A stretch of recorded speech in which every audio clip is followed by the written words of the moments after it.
given that you can now smoothly transition from the A to the D to the E and back to the A, we're going to do a chord progression that actually kind of involves all of those chords, but most importantly gives a really, really cool, really, really useful rhythm for your right hand or your picking hand to use.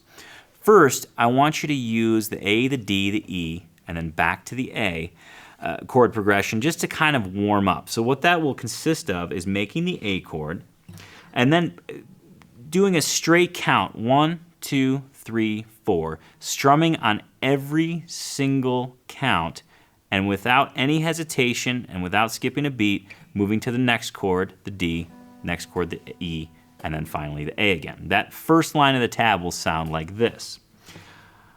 1, 2, 3, 4, 1, 2, 3, 4, 1, 2, 3, 4, 1, 2, 3, 4. So that'll get you used to changing from chord to chord with a little bit more kind of action going on. Now, once you have that smoothly, we can add this other kind of rhythmic element. It's still all quarter notes, so it's still going to be 1, 2, 3, 4, but we're going to vary what we do on the 1 and the 3 beats than what we do on the 2 and the 4 beats.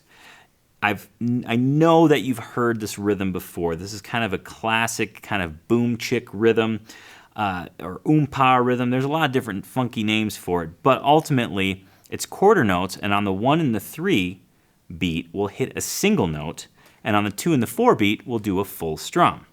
So on the A chord, make the A chord, we'll strike the open A string on the 1 beat, do a strum on the 2, strike the open low E string on the 3 beat, and then strum on the 4. In time, it will sound like this.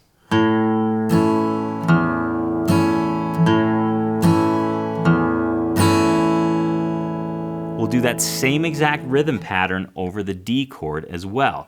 Make the D chord, strike the single open D string on the 1 beat, strum on the 2, open A string on the 3, and then strum on the 4. That will sound like this over the D chord.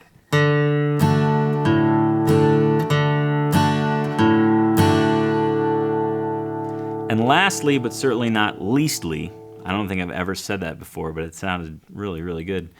We're going to do that over the E major chord. So make the E major chord. We're going to strike, this is where the bass just kind of flip-flops, if you will. We're going to strike the low E on the 1 beat, strum on the 2, strike the A string on the 3, strum on the 4.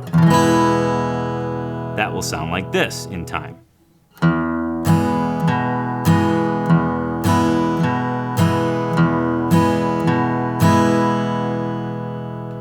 So there you have this really cool rhythm pattern that, although still using quarter notes, is varied just enough to keep it interesting. And I think you'll notice that after playing this for a while, you're either going to start hearing it more and more, or you'll realize all the places you've heard it already.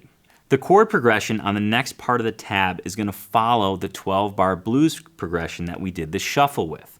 So now, instead of just playing the shuffle, you'll be able to actually play chords through an entire 12-bar blues. That will sound like this.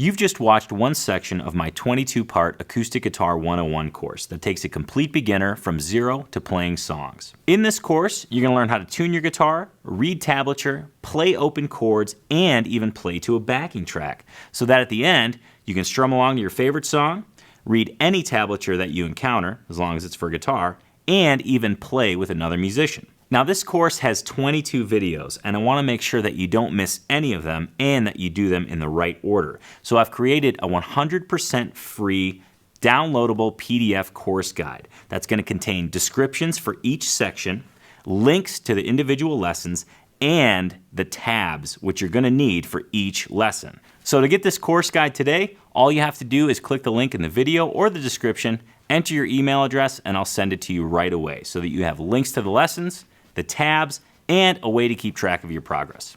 Thanks a lot, and I'll see you on the next lesson.